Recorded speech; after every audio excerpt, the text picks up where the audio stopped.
In a narration found in Jami' at-Tirmidhi, number 2465, the Holy Prophet Muhammad, peace and blessings be upon him, advised that whoever prioritizes preparing for the hereafter over striving for this material world will be granted contentment.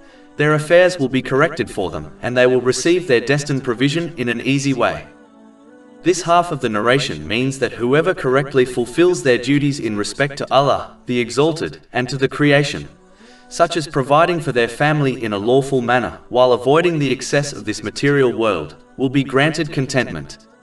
This is when one is pleased with what they possess without being greedy and actively striving to obtain more worldly things. In reality, the one who is content with what they possess is a truly rich person, even if they possess little wealth, as they become independent of things. Independence of anything makes one rich in respect to it. In addition, this attitude will allow one to comfortably deal with any worldly issues which may arise during their life.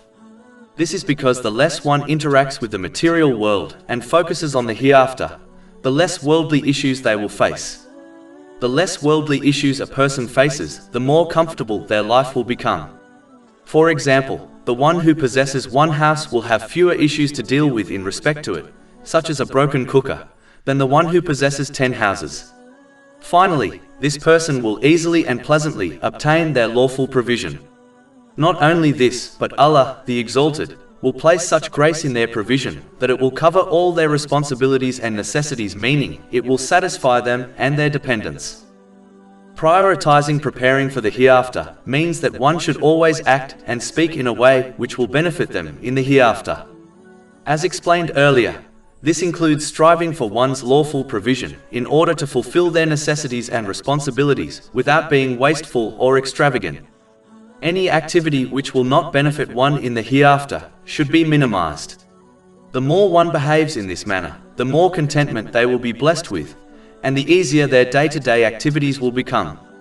In addition, they will adequately prepare for the hereafter also, which involves using the blessings one has been granted in ways pleasing to Allah, the Exalted. Therefore, they achieve peace and success in both worlds. But as mentioned in the other half of this narration, the one who prioritizes striving after the material world over preparing for the hereafter, meaning by neglecting their duties or striving for the unnecessary and excess of this material world, will find that their need, meaning greed, for worldly things is never satisfied. This, by definition, makes them poor even if they possess much wealth. These people will go from one worldly issue to another throughout the day, failing to achieve contentment, as they have opened too many worldly doors. And they will receive their destined provision with difficulty, and it will not give them satisfaction, and never seem enough to fill their greed. This may even push them towards the unlawful, which only leads to a greater loss in both worlds. Finally, because of their attitude, they will not prepare adequately for the hereafter. Therefore, this person obtains stress and discontentment in both worlds. Over 400 free ebooks, audiobooks, infographics, podcasts and blogs available on our website, www.shakepod.com.